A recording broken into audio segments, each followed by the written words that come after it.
This is Sophia Roxbury with Den of Geek here at San Diego Comic-Con with multi-hyphenate, DJ, producer, musician, Yaeji. Welcome to the studio. Thank you so much for having me. Of course. You are fresh off of your set at the Crunchyroll Fan Fest. How was that? I imagine that's a little different from a usual show you do. It was definitely different. I prepared for it, especially on the side.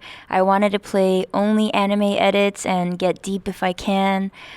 So it wasn't like a usual set I would play at all. Absolutely, yeah. I'm so impressed by your songwriting and your lyricism, mixing Korean and English lyrics. There's such a technicality to it that's so impressive. And I would just love to hear about kind of the songwriting process that goes into that. Yeah, I feel like that process, the meaning of it has changed for me throughout the years. In the beginning, I just sang in Korean because I wanted my friends to not know what I was singing about.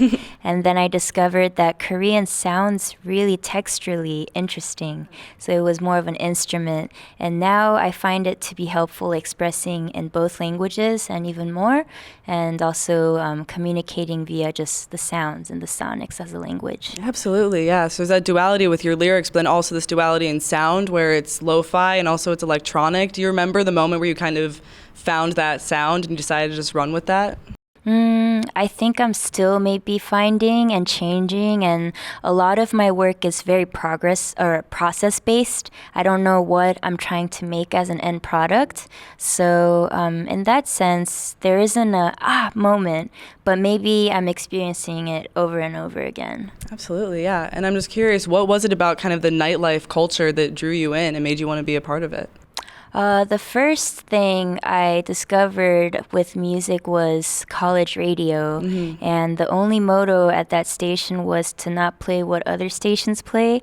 So I got to discover all this left field weird music, and dance music is what really grabbed my attention, and I would say I just fell in love. It happened really quickly.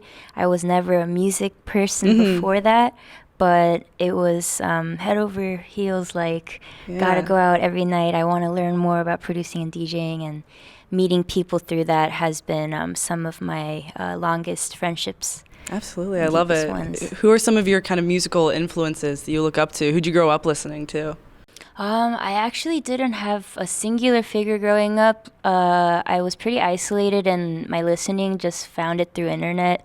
A lot of hip hop, Missy Elliott, Bone Thugs and Harmony, and R&B, Mariah, Beyonce, and then sometimes I would find random indie music through a blog probably, but I was always on the internet.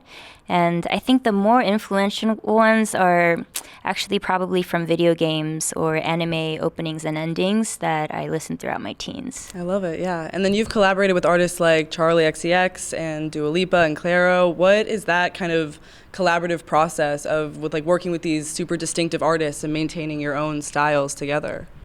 I think it's a different process for every person.